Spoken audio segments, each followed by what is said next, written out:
Hare Krishna. Namaste. Chapter 5, entitled as Karma Sannyasa Yogam. Sloka 15. Nādatte kasyacit pāpaṁ na caiva sukṛtaṁ vibhuḥ ajñānenāvṛtaṁ jñānaṁ tena muhyanti jantavaḥ. Then in that case, how can one blame the Lord by saying he has given karma to someone? Which means it denies the statement that karma is beginningless. Right? So that cannot be accepted either. It is simply because of individual living entity, due to their activities, they generate this karma and they generate the vasana, and the Lord is just facilitating those things in the following lives by giving different bodies according to their previous karma and vasanas. Then one might ask, why do the living entities blame the Lord, stating he is injustice? Now that has been answered in the second part of the sloka. Ajñānenāvṛtaṁ jñānaṁ tena muhyanti jantavaḥ. One thinks that he removes the dukkham for those whom he likes, and thinks that he removes sukṛtaṁ for those whom he dislikes. But in reality, this cannot be true, because he takes so many different bodies, many different kinds of types of bodies. If someone is enemy in one lifetime, the same person, there are chances, may become a friend in next lifetime. Therefore, it doesn't bring any good or bad to anyone. So this person understands this way, that he is not the body, he is Atma. So he just doesn't get entangled into that program, that he is the cause of bringing happiness to someone, and he is the cause of bringing sadness to someone. Because these people are my favorite and those people are my enemies. He doesn't go through that program, because he knows no one can be his enemy, no one can be his friend. The friendship and the enmity is to the body, not to the Atma. And he understands he is aloof from the Atma. Since he takes many bodies, no one can be his friend, no one can be his enemies. That otherwise usually people identify and categorize in their life. He understands this. It's all because of the previous karma that people get deluded that they are the body and start thinking that I did good for those whom I like and I did bad for those whom I don't like. So what is needed is to remove the ajñāna, the covering, and that is the previous karmas and vasanas, because they are the one makes one to identify oneself with the body. And because of that misidentification, one does action accordingly and get entangled further into the samsara. He thinks that he does good and brings happiness to people whom he likes, and he thinks that he does bad things and bring distress to the people whom he doesn't like.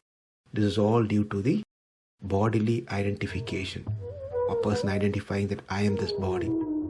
In truth, one cannot bring neither happiness nor distress to anyone. It is all done by the previous vasanas and karmas. It is this ajñāna, the previous karma and vasana, makes one to be covered from the actual knowledge of Atma, so that this person can identify himself with the body and start exercising his previous karmas. If this is not done, meaning the covering of Atma knowledge is not there, then one will not be able to finish their karma and suffer or enjoy accordingly. In truth, the Atma never experiences happiness or suffering of this world. The only way that the Lord can make this happen by putting a covering of that true knowledge of Atma.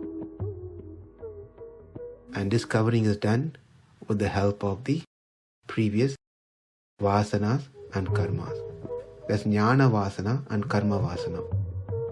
Jnana vasana means one start thinking oneself as that particular body.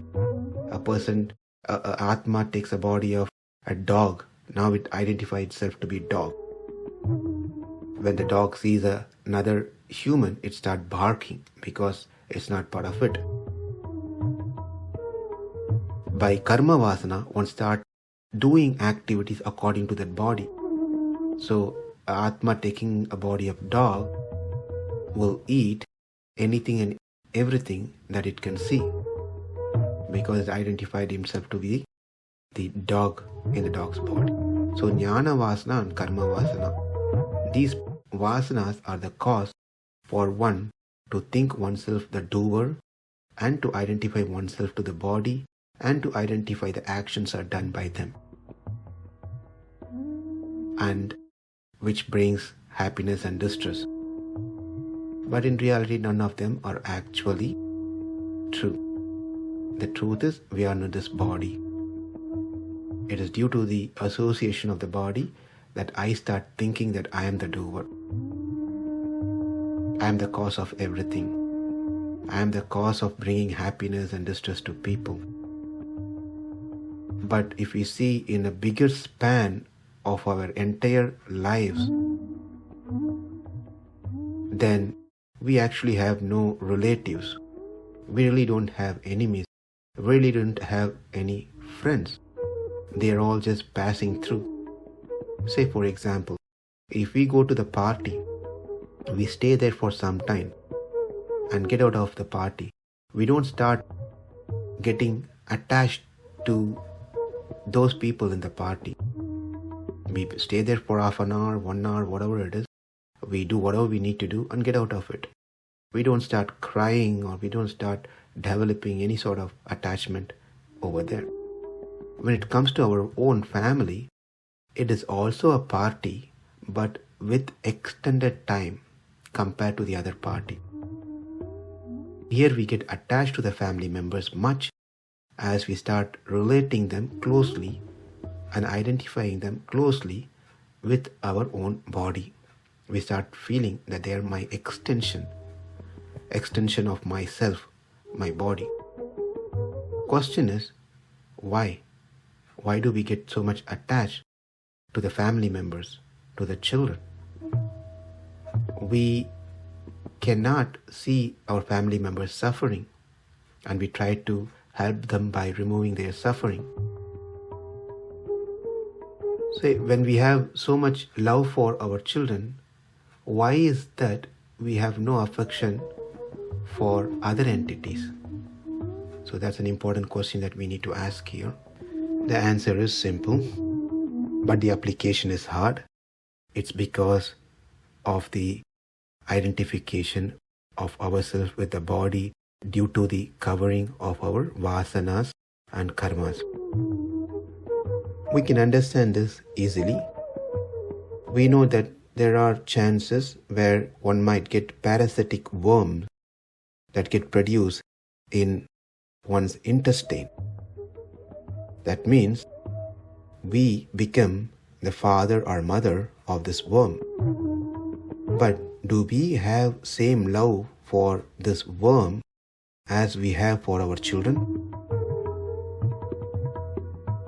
Rather, we feel this worm is as a harmful entity, and in fact we want to kill this worm.